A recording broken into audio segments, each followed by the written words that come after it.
Welcome to the Newsfeed. I'm Paris Jackson. In today's episode, a new resource in the fight against the opioid crisis is open in downtown Seattle. We'll explain why the location may be familiar to some and how it offers around-the-clock support for those who need it. Also, a major food delivery company is paying out a huge settlement over alleged violations of labor laws in Washington. Plus, a Seattle sports icon's legacy is now sealed in history. We'll tell you about the trailblazing ball player who joins the bronze ranks in the city.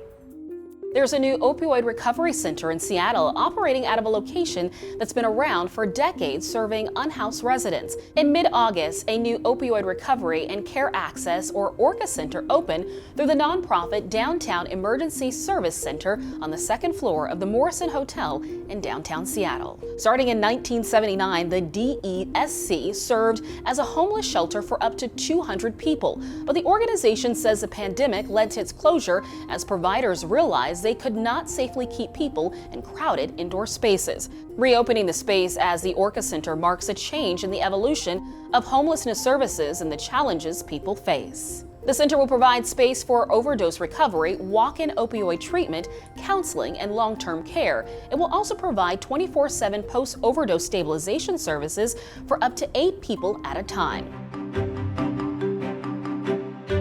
Thousands of Seattle gig workers could be the beneficiaries of a historic settlement against a food delivery service. Uber Eats has to pay a record $15 million in back pay, interest, and civil penalties to more than 16,000 workers after allegedly violating the city's gig worker protection laws. Seattle's Office of Labor Standards says it's the largest settlement in the history of the department. The office began an investigation in November 2023, alleging Uber Eats violated the pay transparency requirements of Seattle's Independent Contractor Protections Ordinance with its Boost Earnings Multiplier promotion. OLS alleged that Uber Eats failed to disclose that the promotion applied only to a portion of the workers' fares. A second investigation the following year alleged the company violated Seattle's app-based worker minimum pay law. Uber Eats is paying $15 million to settle both investigations, but denies any allegations of wrongdoing.